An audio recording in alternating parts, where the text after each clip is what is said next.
3 jours par an, le tonnerre se déchaîne sur la très paisible principauté de Monaco.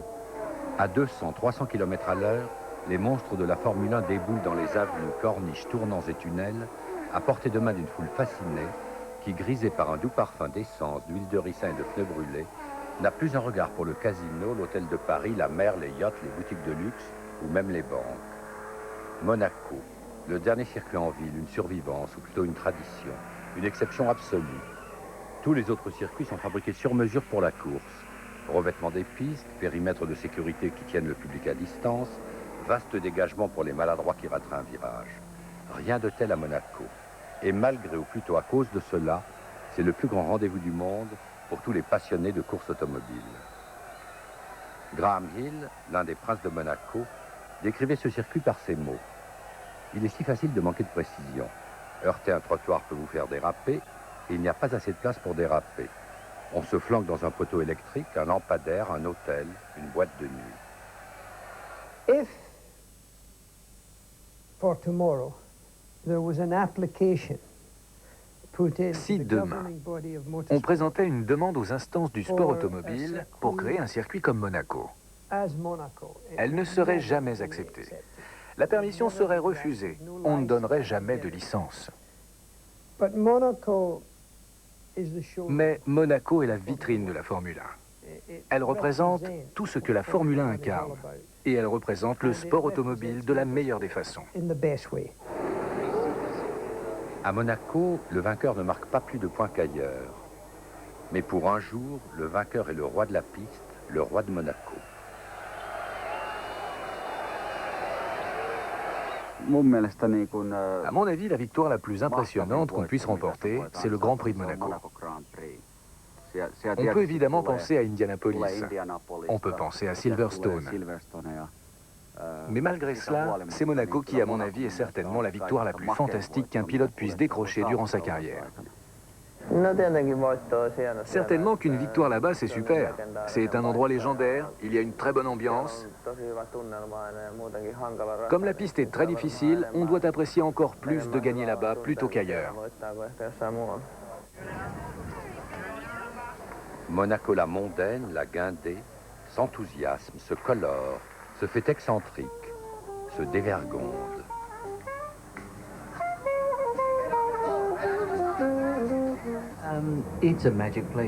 C'est un lieu magique. Personne ne veut venir ici, mais tout le monde vient. Pour les gens qui travaillent ici, c'est dur parce qu'évidemment, c'est très difficile de mettre le circuit en place. Mais c'est tout simplement magique. C'est un rendez-vous incontournable. Tout le monde l'adore. C'est un vrai happening. Pour moi, c'est une énorme pagaille. Je n'ai jamais vu une tour de Babel pareille, dans un environnement pareil. Ici, tout le monde est hors norme. Il n'y a personne de normal. Mais c'est ça qui est drôle à Monte-Carlo. Et c'est sympa de passer un week-end ici, de s'amuser, et puis de repartir et de redevenir normal.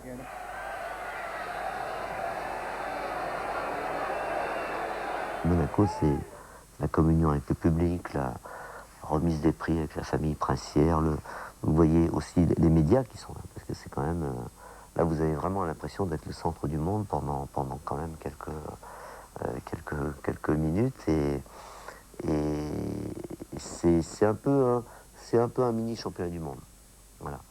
Si vous ne gagnez pas championnat du monde, il faut quand même gagner à Monaco, quoi. Voilà. Monaco, pays de rêve, îlot de paix et d'amour au milieu d'un monde tourmenté. Les manifestations sportives ont toujours été vivement encouragées en principauté. Et c'est dans ce cadre exceptionnel que naquit en 1929 la première, la plus dure et la plus spectaculaire des courses dans la cité, le Grand Prix automobile de Monaco. Williams, Dreyfus, Chiron, Nuvolari, Varzi, Moll, Fagioli, Caracciola, Von Brauchitsch. Jamais un coureur de second plan ne réussit à s'imposer dans cette épreuve. Ces machines des années 30, hautes sur pattes, étaient, plus peut-être que celles d'aujourd'hui, de redoutables défis pour ces pilotes qui prétendaient les dompter. La puissance augmentait sans cesse.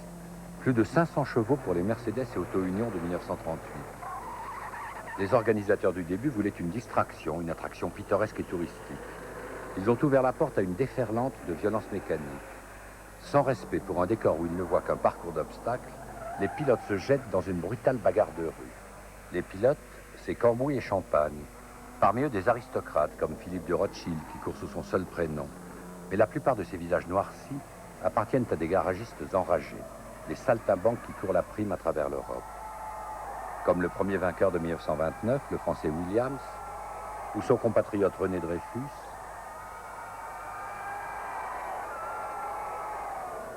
l'Italien Tadzio Nuvolari, il Campionissimo,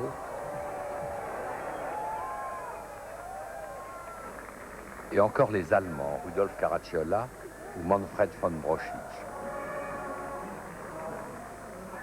À ses débuts, le Grand Prix devait tout à la famille princière. Aujourd'hui, c'est Monaco, en termes de retombées de tous ordres, qui doit beaucoup à la course automobile. Malgré les grognements de quelques-uns des richissimes et privilégiés citoyens monégasques, excédés par ces quelques jours de kermesse assourdissante, les princes et princesses confondus, savent comme ils l'ont toujours su, mêler dans un cérémonial bien rodé leur sens souriant du devoir, à leur fascination devant les bolides. Le premier Grand Prix que j'ai vraiment vécu au bord de la piste, c'était quand j'avais 7 ans, c'était en 1965, c'était une victoire de Graham Hill sur BRM.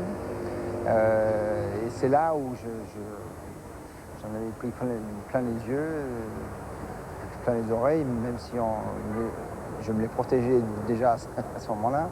Et puis les odeurs, et puis un petit peu l'ambiance. Quand on grandit un petit peu dans cette ambiance, et quand on a un Grand Prix qui est dans votre jardin presque, on est fasciné par les pilotes, on est fasciné par les voitures. Comme dit Jackie Stewart, Monaco, c'est le sang bleu de la Formule 1. Dans cette principauté qui n'est pas que d'opérette, le sport automobile vient dorer son propre blason. Une victoire au royaume des Grimaldi vaut un adoubement. La hiérarchie des talents s'impose comme celle des quartiers de noblesse. Les faits d'armes se lisent en dixièmes de seconde gagnés, en dépassements audacieux, exploits qui dans l'histoire et la légende marqueront plus que tous ceux accomplis ailleurs.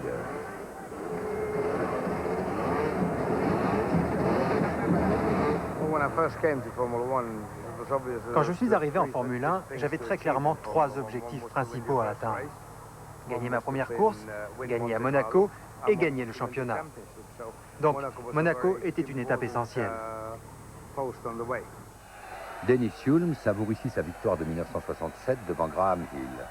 Le bruit de ce succès retentira beaucoup plus fort dans sa Nouvelle-Zélande natale que s'il avait gagné à Manicourt ou San Marin, lieux estimables certes, mais qui ne font rêver personne là-bas, aux antipodes. Si vous gagnez cette course, c'est pour vous la meilleure des publicités. Donc, c'est une bonne course à gagner. Tout le monde se souvient du vainqueur de Monaco. C'est la seule course de l'année dans un endroit pareil et la plus importante aux yeux du public. Donc, c'est la meilleure qu'on puisse gagner. Pour Jackie Stewart, la belle aventure commence en 1963. You did very well here last year, didn't you? Winning in the other Formula race. Yes, I was very happy about that. It was my first major win of any sort. Yeah, it isn't that you haven't had any The experience. first race I ever did. Ma première course en dehors de la Grande-Bretagne était à Monaco. And it was like a fairy Et c'était un vrai conte de fées, because parce que j'ai gagné la I won course. the race. I was pole position in Formula 3 and J'étais en pole position en Formule 3 et puis j'ai gagné la course.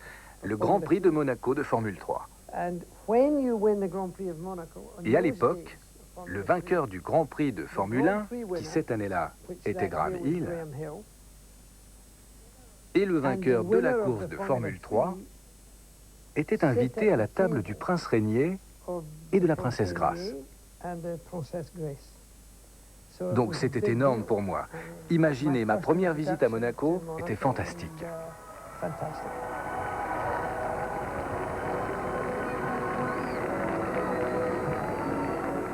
On est bien à Monaco, à Monte-Carlo, mais on pourrait se croire sur la promenade des Anglais au carnaval de Nice. Musique, bruit, publicité, c'est la caravane du Tour de France qui, pour un moment, et à quel prix, use de son droit d'occuper la piste.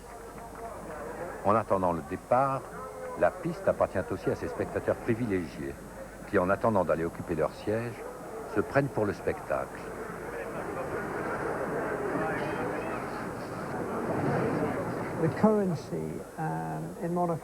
La date du Grand Prix de Monaco était très importante, parce que tout le gratin était là. Parfois, elle coïncidait avec le Festival de Cannes. Dans le temps, on pouvait voir Clark Gable, on voyait David Niven ou Peter Sellers. On pouvait voir toutes les stars du monde du cinéma. Ces stars, acteurs ou metteurs en scène, qui ne font jamais que jouer ou diriger la comédie, regardent fascinés ces pilotes qui, eux, vont jouer leur vie pendant 2 heures dans un film en décor naturel et sans scénario. Il n'y a que les corridas et les courses automobiles pour provoquer pareil frisson.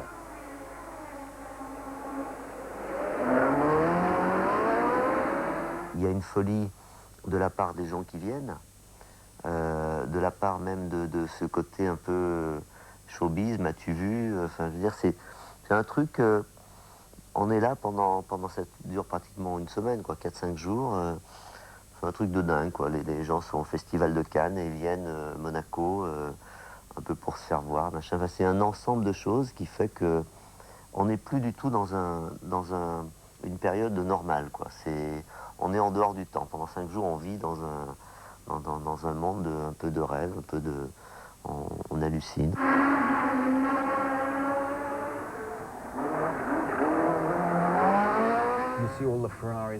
On voyait toutes les Ferrari par là, et les jolies filles là-bas, et les types avec leurs gourmettes. C'est ça l'ambiance ici. On passait par là et les filles du club Alibaba étaient devant. Et peut-être on y était la veille pour s'amuser un peu. Donc on leur faisait un petit signe de la main. Et puis on freinait très fort. Et l'on se concentrait pour prendre le virage le plus vite possible. Et puis on sortait du virage avec les gens tout autour et on les saluait. C'est très intime ici. C'est le circuit le plus intime que je connaisse parce qu'il est en plein centre-ville et on roule dans les rues beaucoup plus vite que l'on devrait. Et à chaque tour, c'est comme une autre montagne à gravir. Et ce qui est génial, c'est que tous les gens tout autour, ils appréciaient ce qu'on essayait de faire.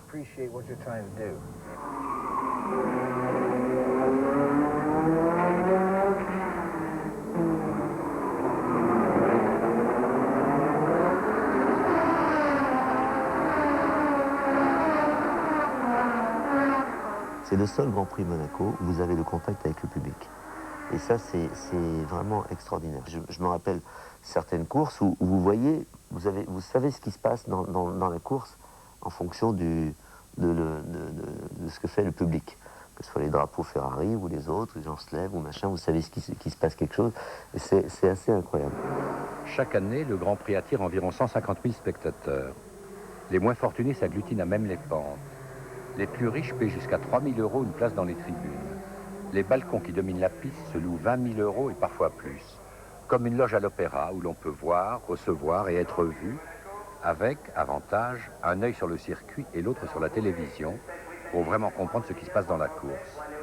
Monaco, la belle endormie, se réveille un jour par an et devient le plus grand théâtre du monde, la plus grande salle, la plus grande scène, pour ce qui est à la fois un spectacle et 2 heures de vraie vie. Précédé de son adjoint Jacques Taff, M. Anthony Nogues arrive à la permanence. Il est président de l'Automobile Club de Monaco. Il est aussi l'âme et l'organisateur du Grand Prix. Il doit tout voir, tout prévoir, tout deviner, tout contrôler. Il a tenu cette gageure de mettre sur pied une organisation aussi gigantesque en moins de 50 jours. Et pendant 50 nuits, il n'a dormi que d'un œil. Il a dû s'occuper de l'engagement des coureurs, s'assurer le concours de la police pour le service d'ordre, solliciter de la SNCF et des compagnies de cars la création de trains et cars spéciaux, prévoir les services médicaux, de sécurité, la sonorisation du parcours, le chronométrage, la construction des tribunes, des boxes de ravitaillement, des passerelles, la réfection du circuit, assurer la liaison avec la presse, la radio, le cinéma. Un budget de l'ordre de 35 millions d'euros à peu près. Je parle pour boucler. Hein. Alors évidemment, ce budget s'obtient par une subvention de l'État, en grande partie une subvention d'équilibre qui est à peu près de 6 à 7 millions d'euros. Et le reste provient des recettes de place et des recettes des annonceurs autour du circuit. La publicité s'installe où on la voit. Où et quand la verrait-on mieux qu'à Monaco? Première vitrine du monde pour une semaine, pour 2 heures. Monaco transformé en gigantesque panneau d'affichage pour toutes les marques liées à l'automobile et la performance, mais aussi pour toutes celles, tabac, alcool, cosmétiques, qui sont assez riches pour associer leur nom à la gloire des écuries et des pilotes. Les écuries de l'après-guerre relevaient d'un artisanat de génie, de la passion bricoleuse de Gordini, Ferrari, Chapman, Tyrrell, Williams, McLaren. Et puis l'argent est arrivé, celui dont les constructeurs avaient besoin et celui que le succès a fait affluer. À Monaco, très particulièrement, se négocient les contrats, au montant inimaginable, qui lie écuries, pilotes et sponsors. La course est toujours une passion, mais avec aujourd'hui des enjeux financiers énormes. À ses débuts, la télévision venait là en toute innocence, comme sur n'importe quel stade du dimanche. Aujourd'hui, chaque image vaut de l'or. Or que les télévisions versent à flot à la FOA, le syndicat des écuries de course, pour diffuser le spectacle à des centaines de millions de spectateurs dans le monde. Entre les affaires, le plaisir et la frime, les VIP et leurs parasites passent le week-end entre stands et palaces, casinos et tribunes, ou sur ces yachts loués à la journée, pour évidemment ne pas quitter le port. De notre point de vue, de tous les circuits au monde, c'est probablement ici qu'on gagne le moins d'argent. Mais ce n'est pas le plus important. Ce qui compte, c'est le fait qu'on soit bien ici, que depuis toujours, c'est bon pour la couverture télé dans le monde entier. C'est un endroit génial pour les sponsors et leurs invités. Et c'est le cadre idéal pour le business. Tout est bon à prendre à Monaco, mis à part le prix des hôtels.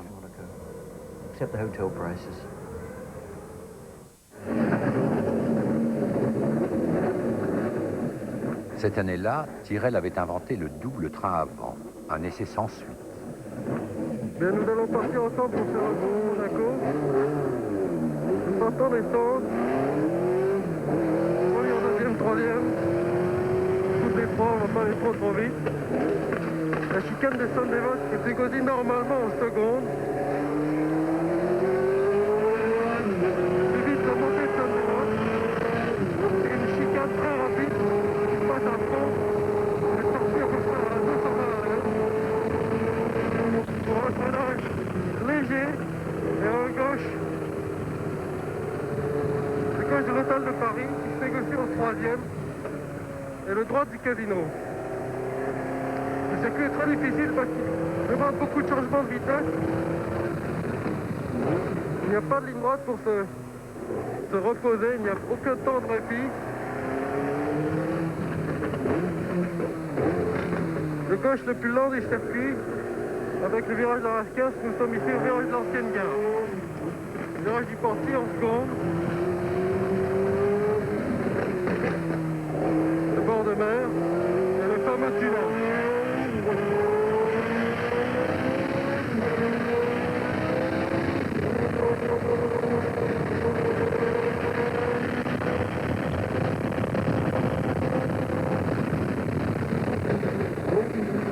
La chicane.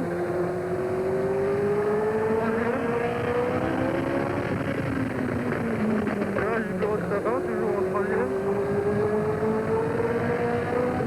On arrive à la piscine, c'est un boyau serré, on ne voit pas la sortie.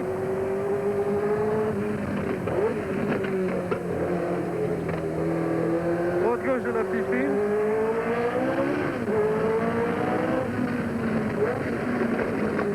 La Rascasse.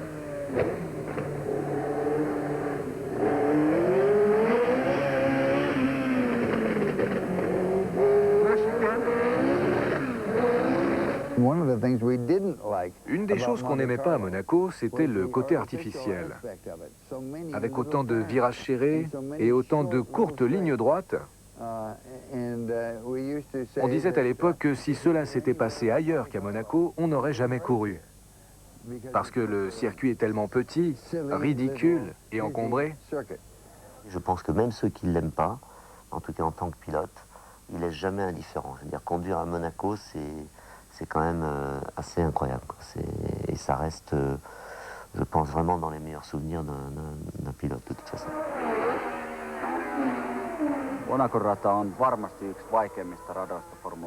C'est un circuit urbain. Ce qui le rend difficile, c'est sa piste très bosselée, très poussiéreuse. Les rails sont très proches. Et la pression est très forte là-bas. Le public est très près. La piste, étroite, ne vous pardonne quasiment aucune faute. C'est ce qui la rend passionnante.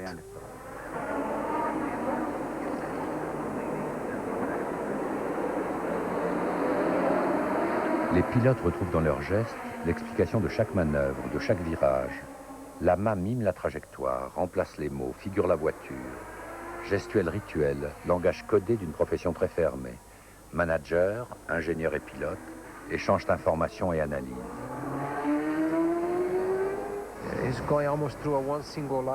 C'est comme si on était en permanence sur une corde raide ici. On est tout le temps concentré sur la conduite pour passer au bon endroit. On ne peut pas se détendre une seconde, donc il faut beaucoup de concentration mentale, une bonne forme physique. Dans tous les domaines, c'est un défi formidable.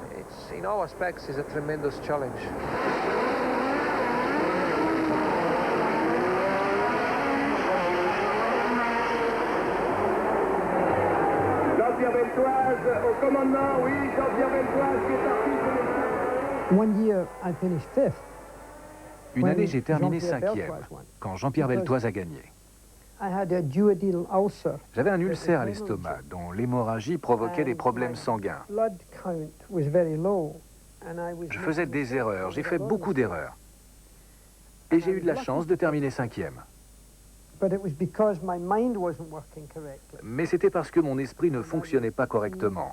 J'étais fatigué à cause de la perte de sang et je ne pouvais pas faire mon travail. I wasn't able to get the job done. So I think it's a circuit. Donc je crois que c'est un circuit où il faut avoir un cerveau that works qui marche du début de la course beginning of the jusqu'à la race fin. until the end.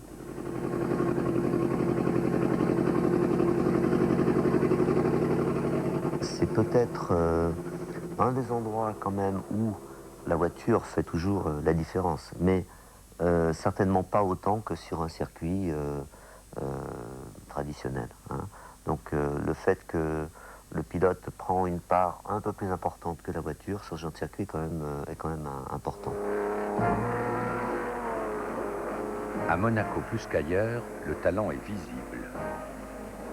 Sur ce circuit hors norme, c'est presque les yeux dans les yeux que les spectateurs regardent les pilotes et jugent leur qualité. Réflexe, précision, constance, ces qualités qui distinguent les vrais grands. Certains, parmi les plus rapides d'ailleurs, accumulent ici les fautes. D'autres, débutants ou méconnus, s'y révèlent. Ayrton Senna, en 1984, pour son premier Grand Prix à Monaco, termine second sur une obscure monoplace de fond de grille. La petite faute qui ailleurs fait perdre un dixième de seconde, ici, élimine. Monaco impose sa règle, interdit les fantaisies, rappelle à l'ordre les impétueux, punit les impertinents.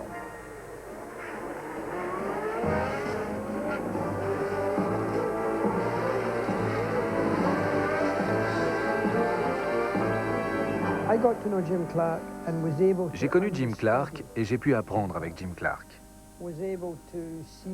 J'ai pu voir comment il conduisait, toujours en douceur, avec précision et contrôle. Vous savez, beaucoup de pilotes sont rapides, mais irréguliers. Clark, lui, était calme, élégant et rapide. Et j'ai compris combien c'était important. Sur un circuit comme Monaco, c'est encore plus important de conduire sans à-coups, avec beaucoup d'attention, de ménager sa voiture. Parce que le circuit est très exigeant, surtout pour la transmission, à cause de tous les changements de vitesse, et à cette époque, on les changeait manuellement. Donc j'ai beaucoup appris de lui. Je me suis également inspiré d'autres grands pilotes, comme Fangio, qui était très régulier. Il était toujours très précis et très calme. Et je crois que j'ai commencé à développer mes capacités, mon talent, de cette façon-là, plutôt que d'adopter une conduite agressive.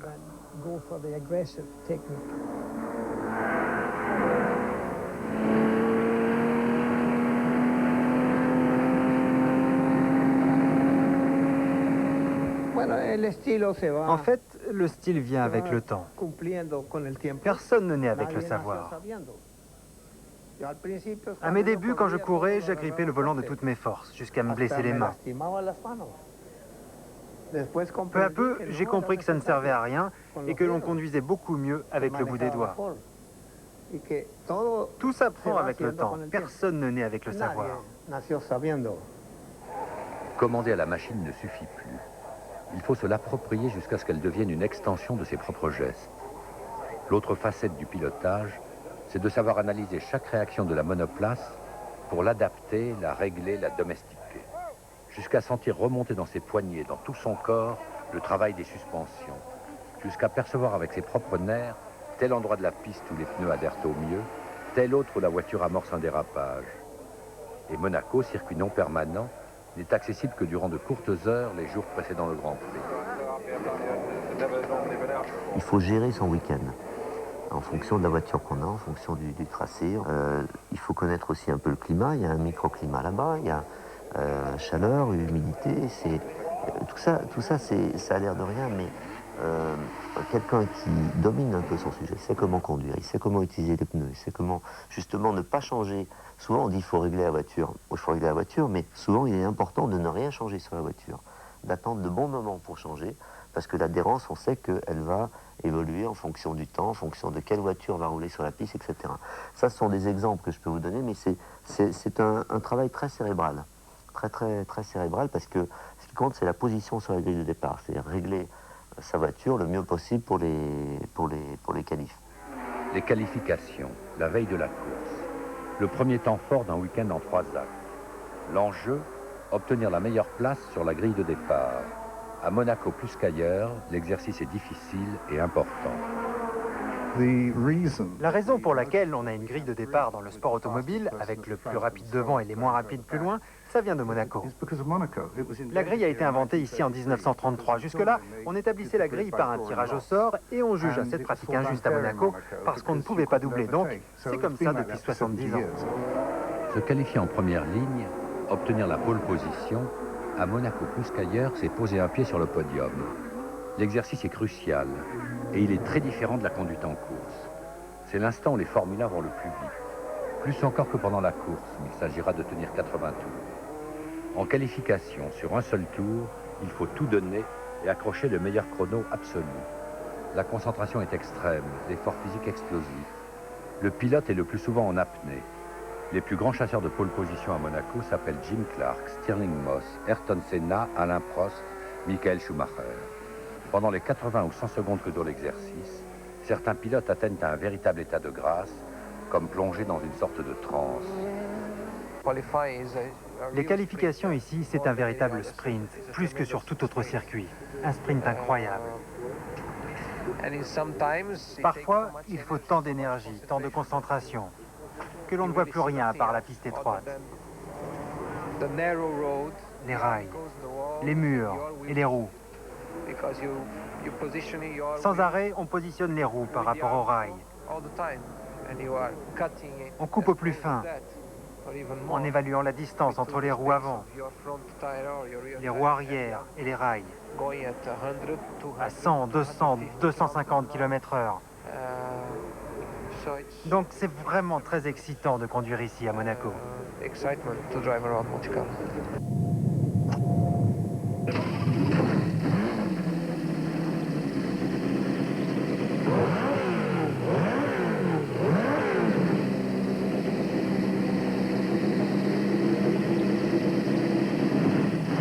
Deuxième moment fort, le départ. Jusqu'ici, le pilote s'est mesuré au chronomètre, à lui-même en somme. Cette fois, l'adversaire est là, les adversaires. Il va falloir essayer de sauter la voiture qui précède, de contenir celle qui suit. Louper son départ, perdre des places, c'est se condamner à une course-poursuite. Et si on cale, ceux qui s'élancent de l'arrière risquent de percuter. Au premier virage peut-être, la course sera déjà finie ou déjà compromise. L'appréhension altère la maîtrise, la tension se contracte, le monde se simplifie. Il n'y a plus à surveiller que le régime moteur et le feu vert ou le drapeau du starter. Le départ à Monaco est très important. Il faut arriver en tête au premier virage, parce que si ensuite on ne fait pas d'erreur, on est bon pour la course. Avec Louis Chiron au départ de la course, moi je ne regardais que ses jambes.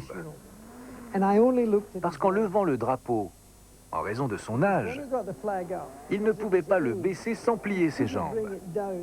Donc dès qu'il pliait les jambes, cela voulait dire qu'il ne pouvait plus tenir le drapeau en haut, et donc il fallait partir.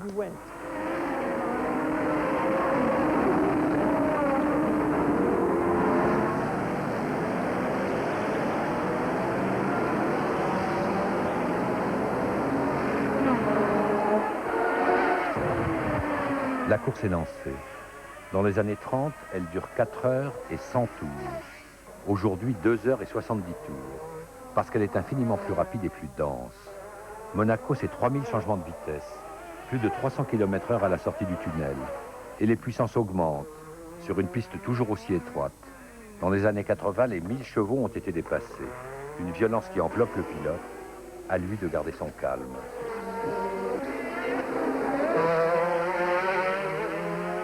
Ça ne sert à rien d'attaquer quelqu'un sans arrêt à chaque virage. Et très souvent, ceux qui ont voulu le faire, on abîme les freins très vite, on fait chauffer un peu plus le moteur. Et très souvent, ça se finit par on perd l'aileron ou on casse l'aileron contre une roue. De temps en temps, c'est presque plus important de se laisser un peu reculer pour revenir après pour faire voir à celui qui est devant que tiens, on est plus vite et qu'on lui met peut-être un peu de pression psychologiquement. Ça devient autant psychologique que du pilotage pur. Mais dépasser à armes égales, c'est-à-dire d'une manière régulière, quelqu'un qui est en tête, c'est-à-dire le deuxième qui passe le premier, sans faute du premier, c'est pratiquement impossible. Je veux dire, c'est impossible, normalement. Celui qui mène est en position de force. Et pourtant, il ne gagne pas toujours. Il y a la pression, l'intimidation même que son poursuivant exerce sur lui.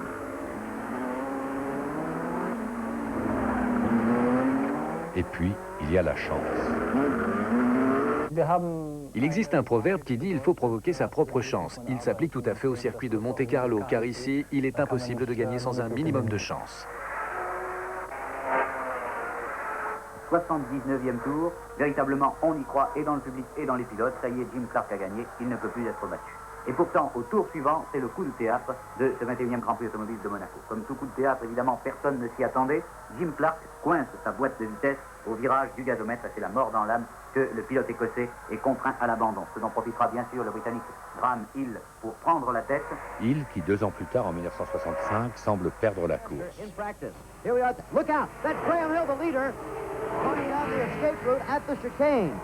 Pour ne pas percuter un attardé, Hill, en tête, choisit l'échappatoire. Il doit descendre et pousser pour repartir 4e et finalement l'emporter. Graham Hill a construit sa chance.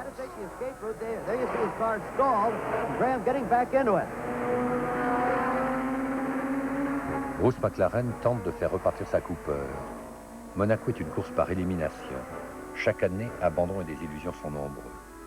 Joe Seifert tombe en panne d'essence en vue de l'arrivée. Les voitures fatiguent, les pilotes aussi. James Hunt abandonne dans la montée du casino. Ronnie Peterson se retrouve piéton, penaud, battu à 2 mètres des spectateurs qui le consolent ou commandent sa maladresse. Stirling Moss quitte sa Mercedes en panne, le visage noirci par les échappements. Une liste sans fin de héros malchanceux, de glorieux maladroits. 1972. Jean-Pierre Beltoise mène la course sous une pluie battante, dans des conditions épiques d'adhérence et de visibilité. Sur ce dérapage spectaculaire de sa BRM, il manque de peu perdre la course. Mais Beltoise récupère l'erreur, continue, jusqu'à obtenir une victoire qui lui vaudra le respect de ses pairs. Est-ce de la chance? Oui. Est-ce du talent? Bien sûr. Être pilote, c'est sûrement aussi courir la chance, prétendre la dominer, subir ses décisions et en forcer certaines. Bien mieux qu'au casino voisin, le hasard se manifeste aux yeux de tous dans le déroulement de chaque Grand Prix.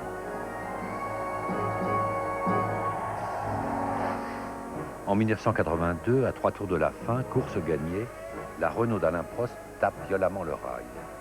La malchance de l'un donne la victoire à l'autre. Ricardo Patrese, lointain second, est tout surpris de recevoir les lauriers et de serrer la main du prince. Et voici le record du genre. En 1970, le triple champion du monde, Sir Jack Brabham, en tête au dernier virage du dernier tour, gagne la course à 200 mètres près.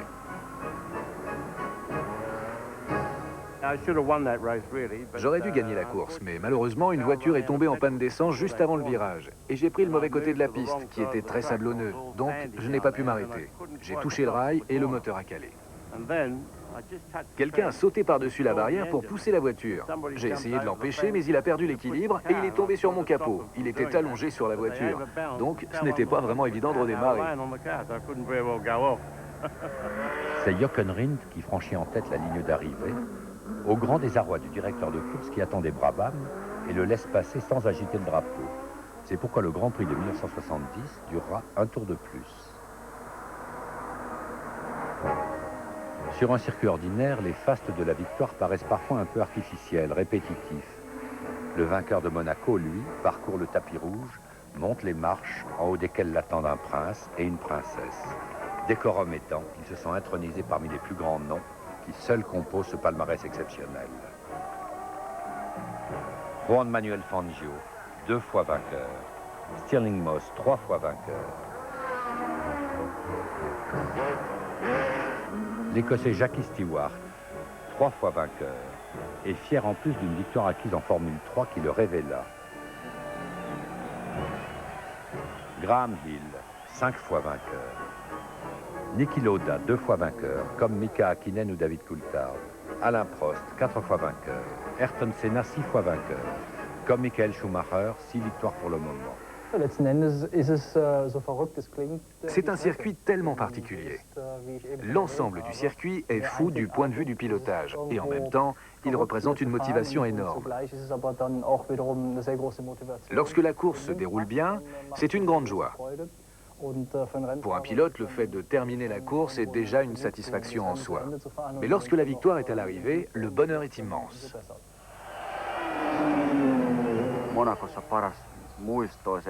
Mon meilleur souvenir à Monaco, c'est quand j'ai gagné le Grand Prix. Je me souviens qu'avant de franchir la ligne d'arrivée, les gens m'acclamaient et mon écurie me félicitait. Je me souviens du moment où le prince Régnier m'a remis le trophée, du champagne et de la superbe fête qui suivait. C'est ça, le plus beau souvenir que l'on puisse garder du Grand Prix de Monaco.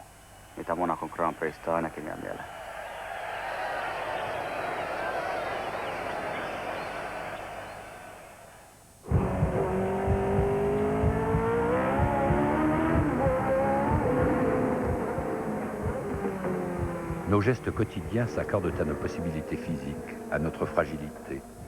Accepter de s'installer dans une Formule 1, c'est changer l'échelle des sensations.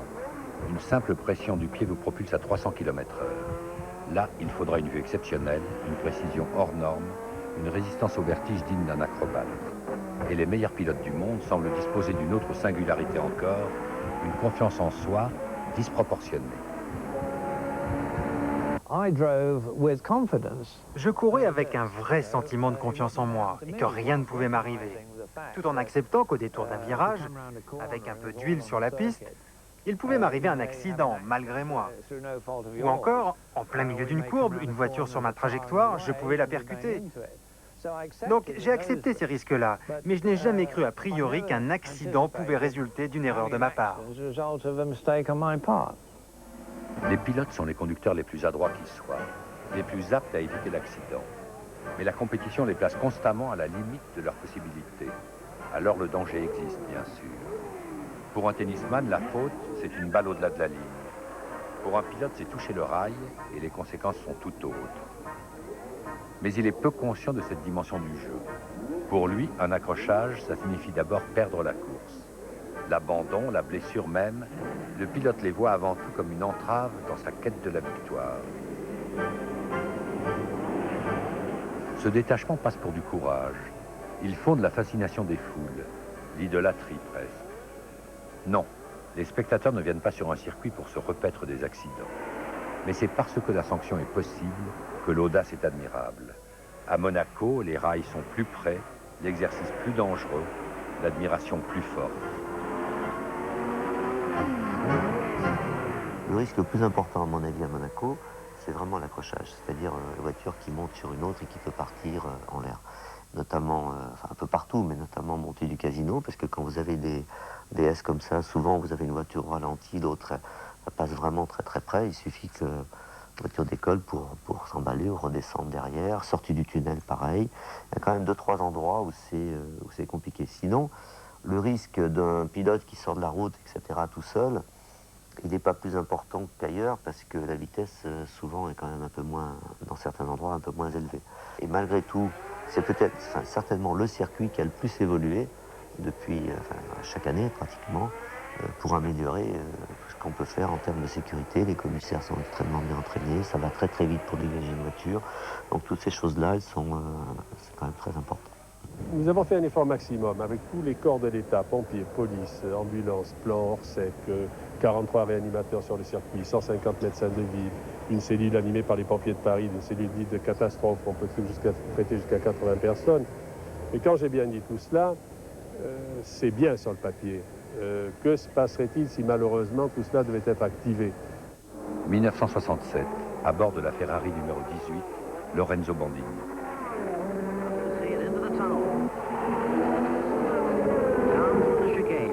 Denis Sioule met en tête. Bandini le poursuit. Il est italien, pilote de course. Il roule pour Ferrari. Le plus beau destin du monde. Lorenzo aime Monaco, où il a déjà terminé 2 fois second. Home today, he closed within 7 seconds at one point, but then has been dropping back. Terribly hard race even to finish, Bill, isn't it? Really fatiguing. And there goes home again through the chicane. Mediterranean sun glinting behind the rooftops now in the late afternoon. Now Bandini. Bandini's crashed. Good Lord, look at that. The car, it looks like it's upside down, Phil. Tremendous fire. This is gasoline, remember, they use in these automobiles. Terrible fire, and that is one of the other cars going through. The race is continuing. There's somebody coming out. There are firemen stationed around the course here. La Ferrari de Bandini lui a échappé au 82e tour. Le feu de son moteur s'est répandu sur la piste et la dévore, et avec elle Lorenzo. Grièvement brûlé, il mourra dans 3 jours. Les voitures continuent de tourner. Going by, just about room to get by through the smoke, very close to the flames. The Bandini accident was a special accident, and it was at a time. L'accident de Bandini était très particulier. À une époque où on ne pouvait pas réagir à ce type d'accident de la même façon qu'aujourd'hui.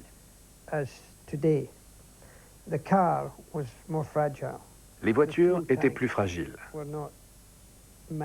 Les réservoirs d'essence étaient moins fiables. On craignait la fuite de carburant. On n'était pas à l'abri du feu.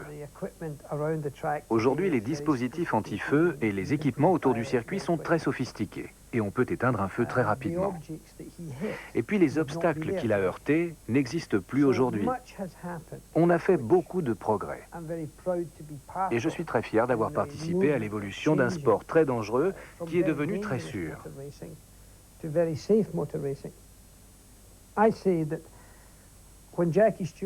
Je dis souvent, quand Jackie Stewart courait, le sport automobile était dangereux et le sexe était sûr. Aujourd'hui, la course automobile n'a jamais été aussi sûre. Et peut-être que le sexe est assez dangereux.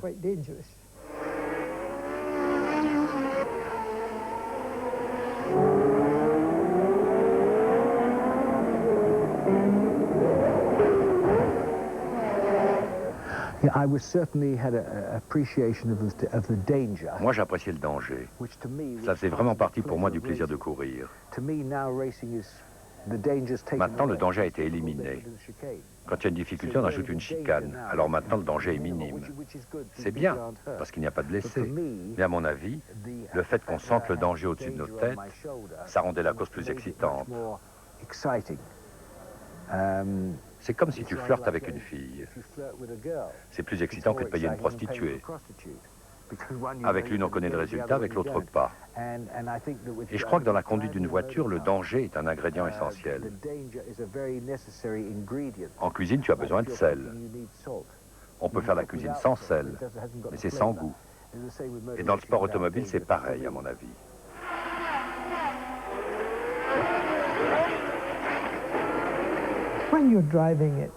Quand on conduit à 320 km/h, roue contre roue, la moindre erreur ou l'écart le plus infime de la part d'un autre pilote peut provoquer non pas un accident de voiture, mais carrément un accident d'avion. La vitesse et l'énergie sont extraordinaires. Et si vous avez vu ou vécu un accident de ce genre, vous ne voulez plus prendre de risques. Ou en tout cas, ne plus revivre ce genre d'expérience. Et je ne pense pas que la sécurité accrue d'aujourd'hui ait fait disparaître cette sensation de prise de risque.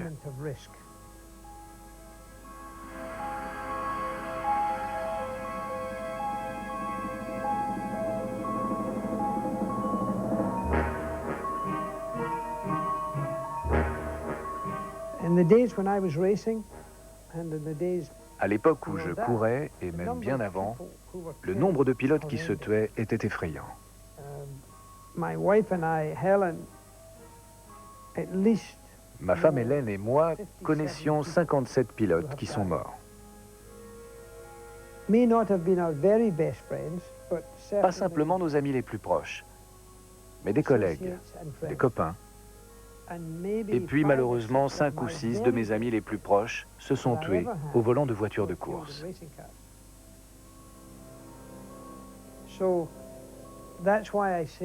C'est ce que j'appelle les années noires. Et aujourd'hui, les gens concernés, les responsables, ont nettement amélioré la sécurité. Ils ont fait de ce sport le sport le plus moderne, le plus technologique et le plus attractif pour les investisseurs du monde entier.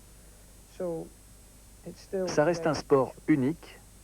Monaco en est la capitale. C'est bientôt la fin du Grand Prix. Monaco va retrouver sa tranquillité, ses couleurs de carte postale.